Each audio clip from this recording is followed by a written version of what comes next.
Hi, I'm Bacci with BacciPaintball.com, and today we're going to be talking about a couple of English guns that were both imported from the UK. So the first one we'll be talking about is a Daystate Ultimarc III.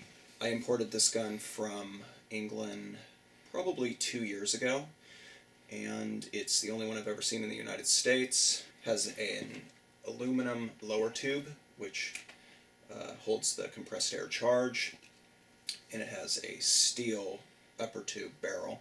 It's 68 caliber, and prior to about 1990, CO2 wasn't really allowed for paintball in the UK, so paintball guns that were manufactured there, for the most part, used compressed air cylinders that they filled off of compressors.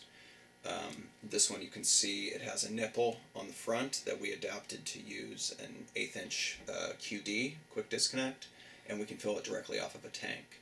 The second one is a unknown UK gun. It's probably also manufactured by Daystate, and it has some of the same features. It does have a compressed air cylinder which screws onto the back, just like this. Unfortunately, I don't have the right filling mechanism for that one, but it does have a tank adapter also. This gun is 62 caliber rather than 68 caliber. Now we're going to have my good friend Tim come over, and he's going to talk about some of the technical aspects of these guns. Hi, my name is Tim Firpo from PaintballTek.com, and Mr. Bacci asked me to go over a couple of the finer points on the Ultimarc here. The valve system in this guy is loosely based on a Sheridan design, very similar to the PGPs, PMI-1s, stuff like that, or even the K rifles.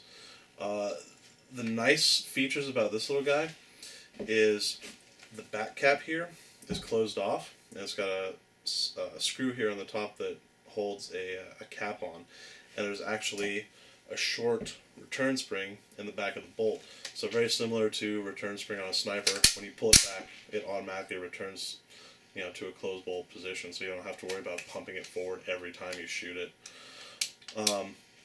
Another neat little feature about this guy is in the block here on the side, there's a little V-shaped detent that when the bolt moves backwards, the detent pops in and holds a single ball in place, and then as soon as you move the bolt forward again, the detent pops back out and sits back in this little groove until the next shot. So you only load one ball at a time. It's a really ingenious system.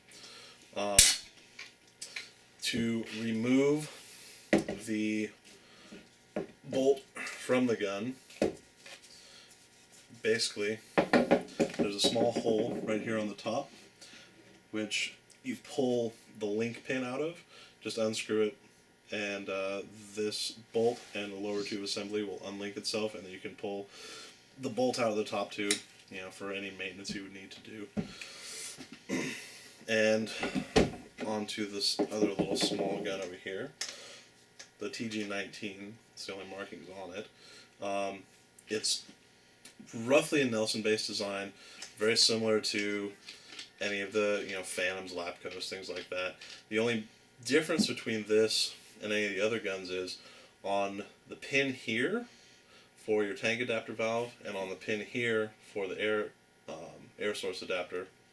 This part is a secondary cup seal that actually moves. So when you screw this into the gun, the hammer pushes the internal power tube back and depresses this pin to release the air from this chamber into the gun to fire the shot. Whereas on a Nelson gun like a Phantom or a Lapco, you have the valve assembly inside the back of the gun, and the hammer will hit the internal power tube and depress it. Whereas this one has a two-part design, so to speak. So now we're going to show you how to take this little guy completely apart and reassemble it, and that way you can see what the insides look like.